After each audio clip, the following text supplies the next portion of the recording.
नमस्कार, मैं डॉक्टर सुनील कुमार बालियान। मैं एडिशनल मेडिकल डायरेक्टर और फिजिशियन यथार्थ super speciality hospital omega 1 greater Noida.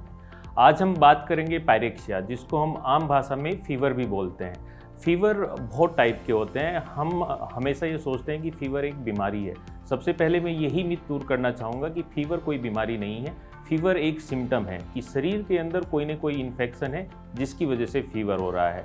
आपको डेंगू है, मलेरिया है, टाइफाइड है, छाती में इन्फेक्शन है, कोरोना हुआ है, स्वाइन फ्लू हुआ है, हर कोई ये सिम्टम देगा। सबसे पहला सिम्टम फीवर ही होगा।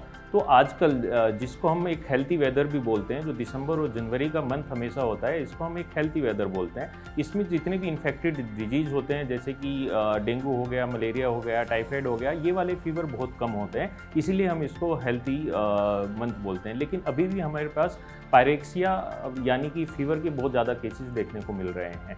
अभी एक नई बीमारी आई है जिसको हम बोलते हैं चिकनगुनिया, और चिकनगुनिया के काफ़ी केस अभी पॉजिटिव हो रहे हैं। चिकनगुनिया एक वायरल डिजीज़ है और इसमें फीवर के साथ साथ जॉइंट्स पेन होता है और सीवियर जॉइंट पेन होता है। अगर किसी को भी घर में हाई ग्रेड फीवर 102, 103 के साथ सभी जॉइंट्स में पेन हो रहा है तो वो तुरंत अपने डॉक्टर से संपर्क करें और चिकनगुनिया की जांच कराएं। साथ ही साथ हमने देखा है कि अभी दोबारा से जो है कोरोना के केसेस बढ़ने लगे हैं। केरला में भी ये संख्या 300 के ऊपर हो गई है और हमारे इधर भी संख्या बढ़ती जा रही है। हमें इससे पैनिक होने की आवश्यकता नहीं है, लेकिन सावधान रहने की आवश्यकता है।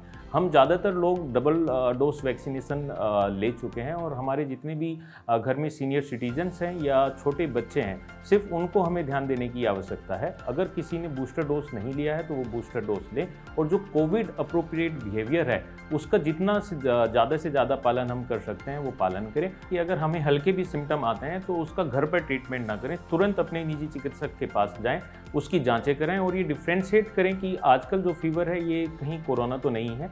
क्योंकि आजकल जितने भी फीवर चल रहे हैं, चाहे वो वायरल फीवर हो, स्वाइन फ्लू हो, चिकनगुनिया हो या बाकी अदर नॉर्मल साइनोसाइटिस हो या गले का इन्फेक्शन हो, सभी फीवर देते हैं। सभी में हाई ग्रेड फीवर आता है। इनिशियल सिम्टम सबके सेम होते हैं, तो कहीं ना कहीं हम उस बीमारी को मिस ना कर दें, इसके लिए हमें जांच कराना काफ़ी आवश्यक है। जैसा कि हम अपनी ओपीडी में लगातार देख रहे हैं, जो ज़्यादातर केसेज आ रहे हैं अभी हमारे इस रीजन में, ग्रेटर नोएडा वाले रीजन में कोई भी केस कोरोना का पॉजिटिव नहीं आया है। ज़्यादातर जितने भी पेशेंट्स हैं वो वायरल फीवर के ही हैं। इनिशियल सिम्टम गले से स्टार्ट होते हैं। जैसा कि हम सभी जानते हैं, गले में हमारी 3 ओपनिंग आके खुलती है। कान की ओपनिंग वहीं पे होती है, नाक की ओपनिंग वहीं पे होती है। तो जो सिम्टम्स होते हैं इनिशियली, कान में रेडिएटिंग पेन होना, नाक का रुकना या बहना, और गले में थ्रोट पेन होना और हाई ग्रेड फीवर होना, ये सिम्टम्स के साथ हमारे साथ आजकल जो वायरल फीवर है वो इनिशिएट करता है। उसके बाद अगर वो कोरोना है या स्वाइन फ्लू है तो उसमें आगे सिम्टम्स बढ़ते हुए चले जाते हैं, जैसा कि सांस फूलना,